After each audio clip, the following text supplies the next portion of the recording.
Not every invasion begins with fire. And not every hero arrives with a roar. Sometimes, it begins with silence. With a whisper in the woods. With a light that moves against the wind. And a ship that falls without crashing. In the forgotten town of Ellensburg, where nothing ever changes, a teenage boy looked up and saw something he was never meant to see. What he found in the forest wasn't a weapon or a warning. It was a woman. Not human. Not from Earth. But beautiful. Wounded. And hiding from something far worse than anyone could imagine. She had crossed galaxies to escape extinction. She carried the last memory of a world long gone. And the moment she chose him, the countdown began. Because what followed her was not peace, not wonder, but destruction, and the machines that deliver it. And in the end, one of them would have to choose what was worth saving. So now, I ask you, if the last soul from another world came to yours, would you protect her? Or would you run? This is the story of the last alien woman alive and the human she chose to protect. And it starts with a falling star. In the quiet town of Ellensburg, time felt frozen. The same wind chimes creaked gently on weathered porches. The same flickering street lamps hummed above cracked sidewalks. People moved through their routines like clockwork. Morning coffee. School buses. Evening news. And above it all, the sky remained still unchanging, untouched. But one night, something changed. A low rumble stirred the sky. Not thunder, not quite. It was deeper. Older. Like something ancient had awakened. Then came a crackle, sharp, electric, and silence. Over the forest, just beyond the edge of town, a strange light appeared. Blue. Pulsing. Alive. It didn't drift like a plane, or streak like a shooting star. It moved with purpose like it had a destination. A ship. Shaped like a falling star. Wrapped in soft flame, glowing from within. It cut through the clouds like a blade through silk, then disappeared beneath the trees. No fire. No crash. Only silence. As if the earth itself had paused to listen. Inside a small house near the forest, a boy sat in the attic window, alone. 17 years old. Quiet. Curious. The kind of boy who looked up when everyone else looked down. He saw the light. It flickered once. Then again. Just enough to pull him from his thoughts. He stood, whispered under his breath. What the heck was that? He grabbed his flashlight. Pulled on his jacket. And without a second thought, he stepped into the night. The door creaked shut behind him. Gravel shifted beneath his feet. Even the crickets seemed to go silent. He moved past the houses. Past the fences.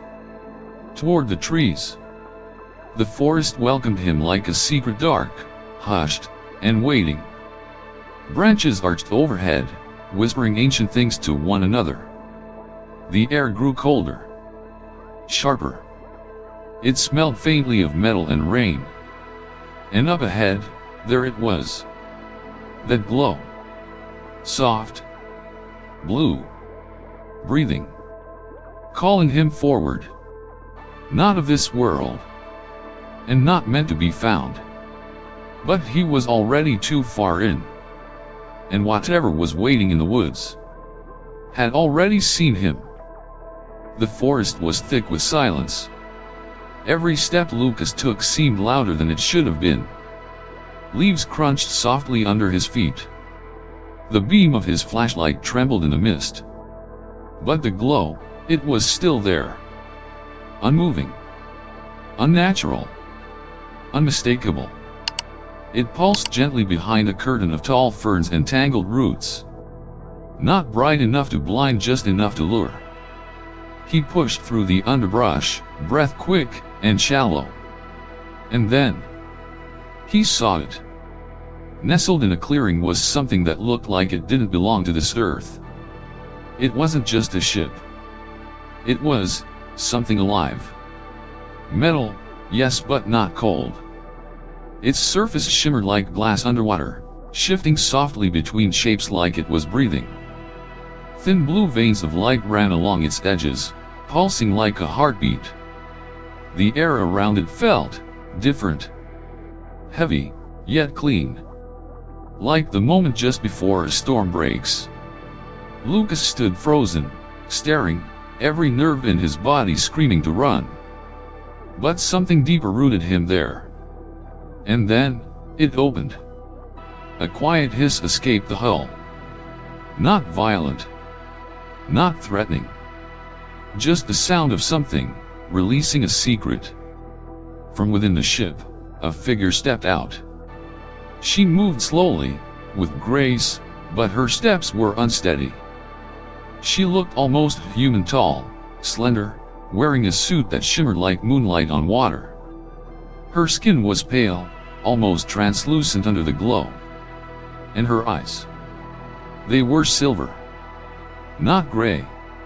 Silver like molten light, holding galaxies behind them. Lucas didn't move. Couldn't breathe. She looked at him. Not with fear. Not with anger. With recognition. As if she had seen him before. Somewhere. Somehow. In dreams. In memory. In prophecy. And then, she spoke. Don't run. Her voice didn't echo. It didn't shake the trees. It simply landed gently in the air between them.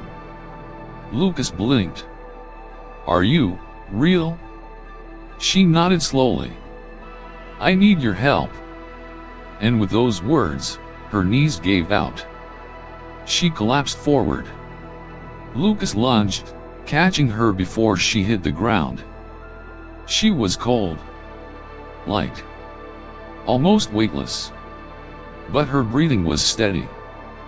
For a second, he just held her there, heart racing. 1,000 questions screamed in his head. But only one thing mattered right now. She wasn't a threat. She was alone. And in that moment, in the middle of the woods, under a sky that suddenly felt too close, Lucas knew. Everything had changed. Lucas didn't take her to the hospital. He didn't call anyone. He just acted. There was an old barn behind his house. Forgotten, half collapsed, swallowed by ivy. No one had been inside it for years. That's where he brought her. He laid her down gently on a blanket of dry hay and covered her with an old quilt. She didn't wake. But she wasn't dying either. She just rested. Outside, the wind picked up. The trees rustled like they were whispering secrets only they could understand. Lucas sat nearby, flashlight flickering beside him. He kept glancing at her face, searching for some clue. Some proof that what had just happened wasn't a dream. Hours passed. Maybe more. And then she stirred. Her eyes opened. Slowly. The silver glow returned. She looked around, confused. Then back at him. You're safe now, Lucas said quietly. She sat up, slowly, as if every movement carried the weight of 1,000 years. Thank you, she whispered. Her voice was softer now. Almost fragile. Like the last echo of a fading melody. Lucas cleared his throat. Who are you? There was a long pause. She seemed to be searching for the right words. Not because she didn't know, but because no word could carry the weight of the truth. My name is Era. He nodded slowly, waiting. I'm not from here, she said. Not from your world. Lucas gave a small laugh, nervous, uncertain. Yeah, I kind of figured. She smiled. It was faint, but real. I come from a planet called Sarai. It was once full of light, music, beauty. We lived in harmony. No war. No hunger. We were artists. Builders. Listeners of the stars. But peace is a quiet thing. And quiet things are easy to destroy. Her gaze drifted to the rafters, as if she could still see her home beyond the wood and dust. They came from deep space. The Dravik. Machines without breath, without soul. They saw our peace as weakness. And they devoured it. We tried to reason. Tried to hide. But it was no use. They erased everything. Every city. Every memory. I ran. I escaped. Not because I was brave, but because I was lucky. She looked back at him, her voice trembling for the first time. I've been running ever since. And now, I think they've found me again. Lucas felt a chill crawl up his spine. He looked out the barn window, into the darkness. Why here? He asked. Why Earth? She didn't answer right away. Because it's still alive, she said softly. Messy. Noisy. Unpredictable. But alive. There's something here that feels like what we lost. Lucas lowered his head. He didn't know what to say. He just sat there, beside her.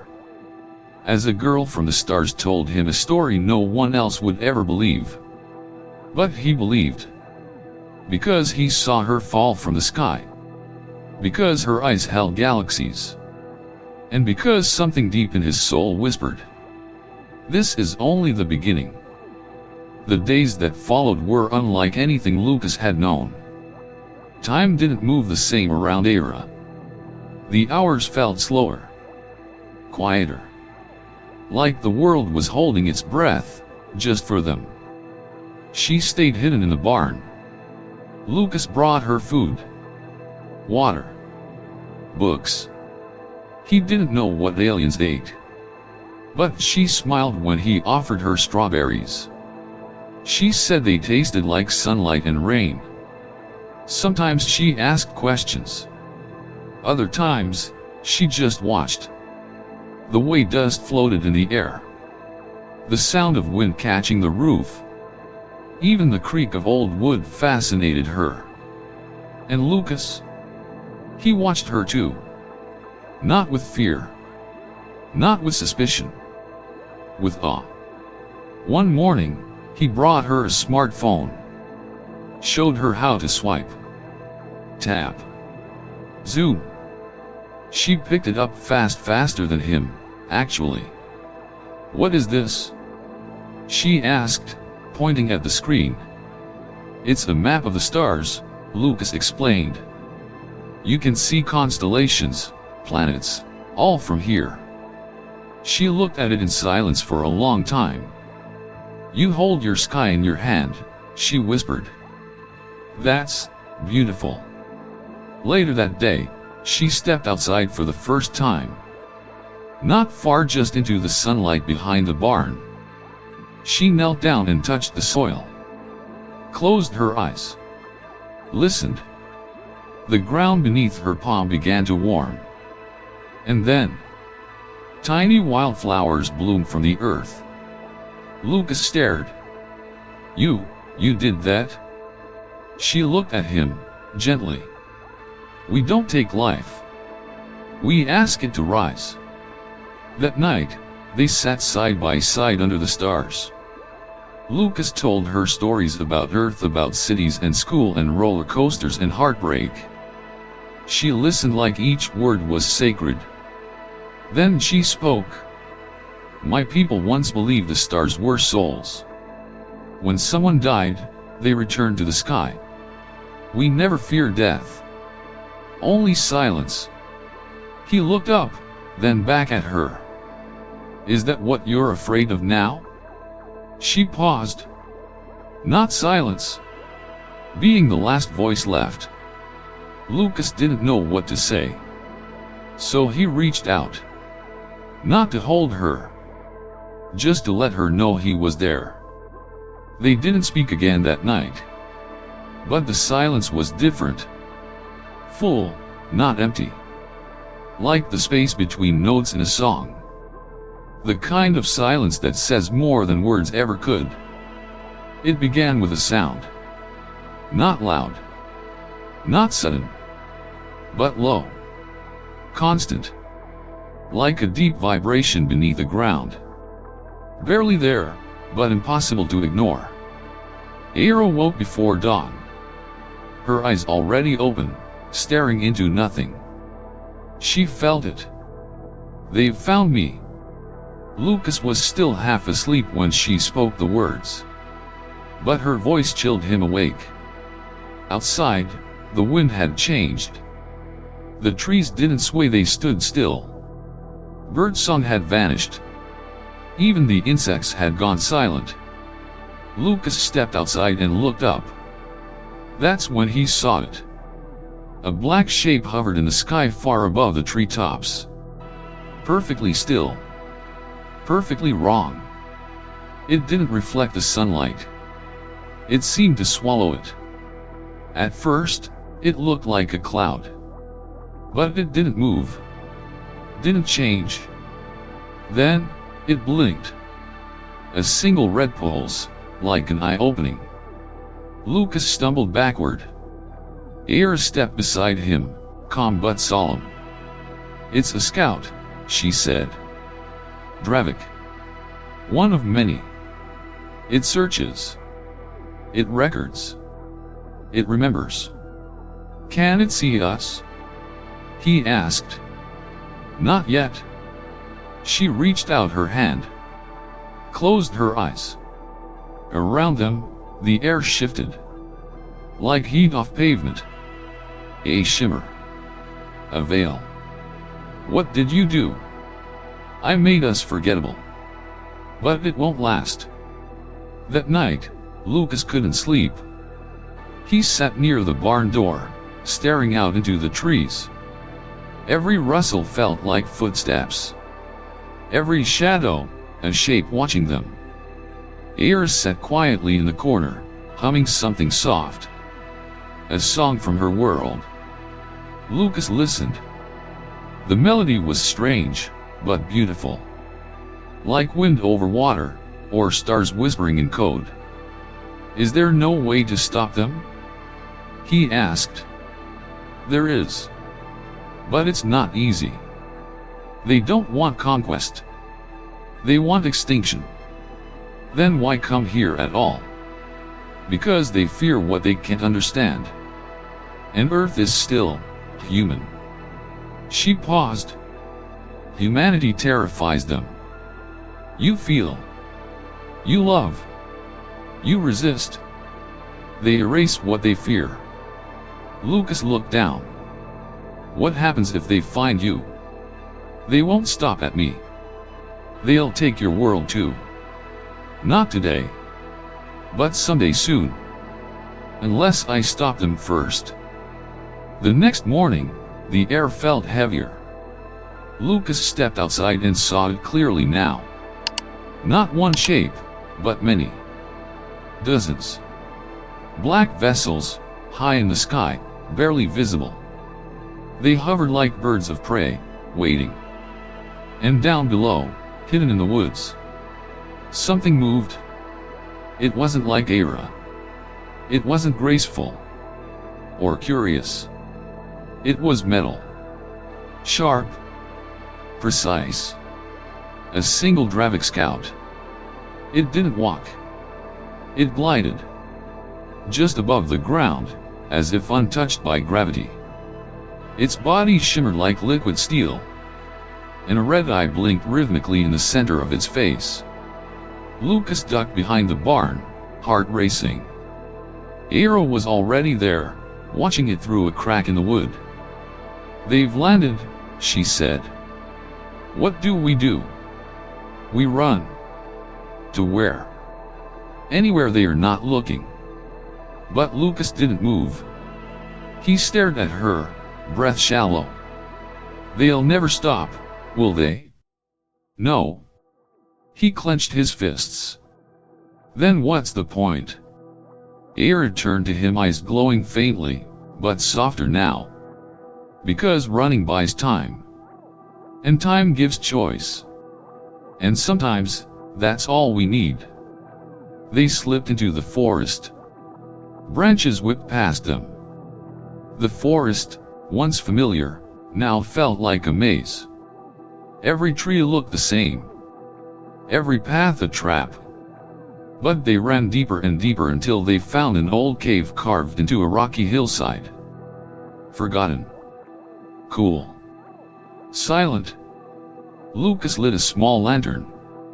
Iris sat against the stone wall, her breathing uneven. She was fading. "You're hurt." "I'm tired. Using my energy to shield us, it weakens me. There's not much left." Lucas sat beside her, voice low. "We can hide. I can find food. We'll make it." Iris smiled. It was sad. "No, Lucas. You don't understand. They are not here for me anymore. They've marked this planet. It's only a matter of time now. Unless what? Unless I use what's left of me. All of it. To send them away. You can do that?" "I think so. But only once. And I won't survive it." Lucas stood, pacing. "This can't be it. There has to be another way." Aero watched him quietly. Then reached out. Took his hand. "There's always another way. But not always one that saves both." She placed her hand gently over his heart. A soft light bloomed from her palm, warm, steady, golden like dawn. "I give you what remains of Sarai," she whispered. "Memory. Music. The stars." He looked at her, eyes wide with fear.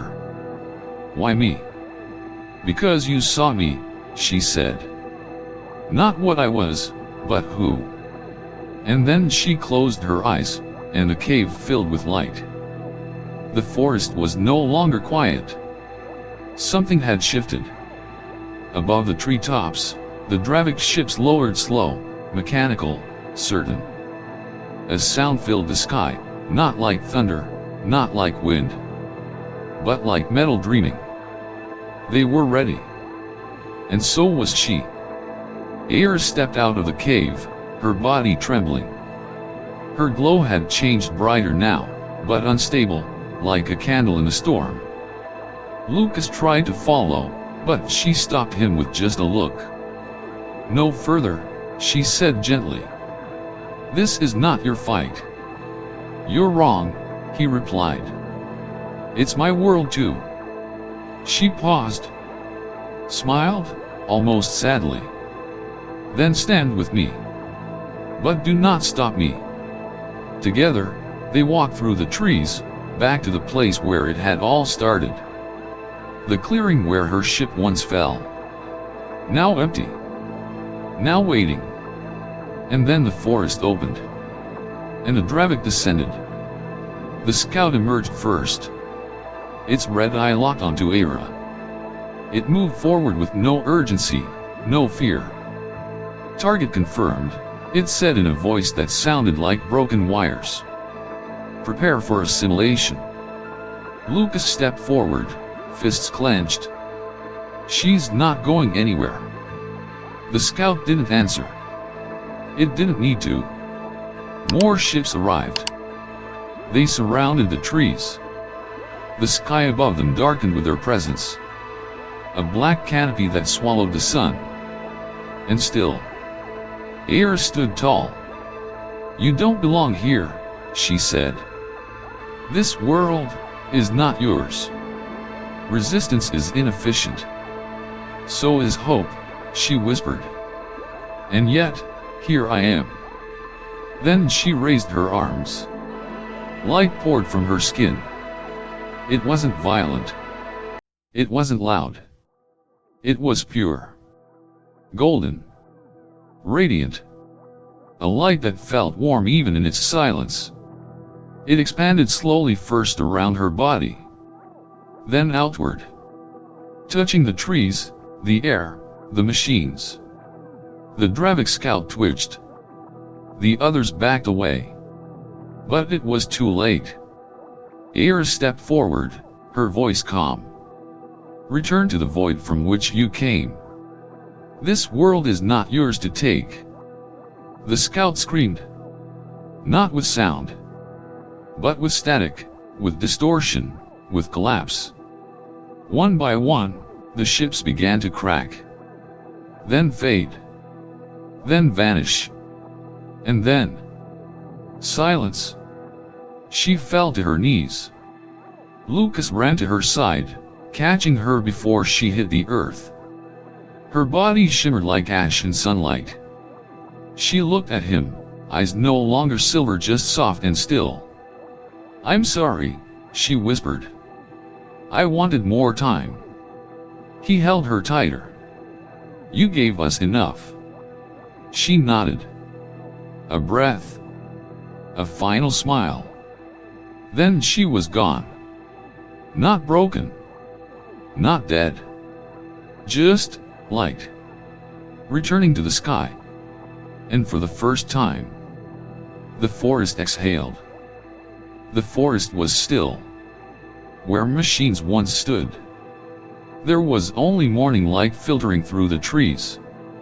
Where danger once hovered, birds now returned to sing. And where Aira had been, only silence remained. But not the kind she feared. Not the cold silence of absence.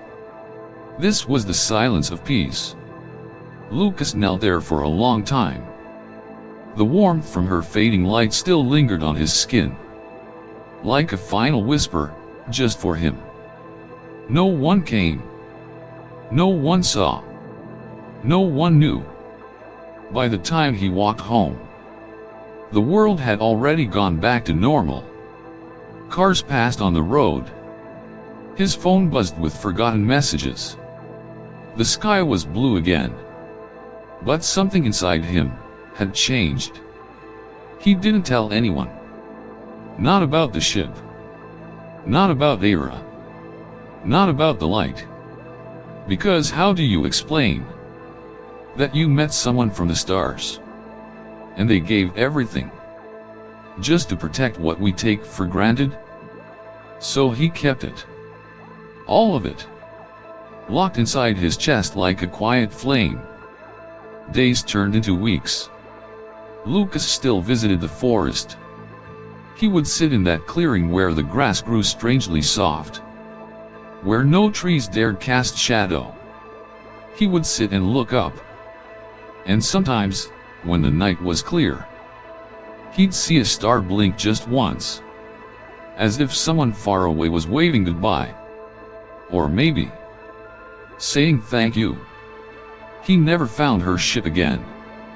Never found the light. But he found something else. A sense that he was no longer just a boy in a small forgotten town. He was a keeper of something vast. A memory. A promise. And every time he looked to the sky, he remembered her voice. Not of this world, but never a stranger. And in his heart, he knew the truth. Some stars don't fall. They choose. She came from a place no one remembers. She didn't ask to be understood. She only asked to be seen. And he, a boy, small against the vastness of space, he saw her. Not with his eyes, but with something deeper. Compassion, silence, and the courage to believe. Some things cannot be told, because if you speak them, people will say you imagine it. But you know, you once touched something not of this world. So now I ask you, what would you do if the last soul of another planet placed her trust in you? Leave your thoughts in the comments below. And tell us, do you believe the most mysterious things don't happen light years away, but maybe right behind your house? And if you think this story is over, wait until the sky shifts again. Because sometimes the stars don't disappear, they just step away for a while.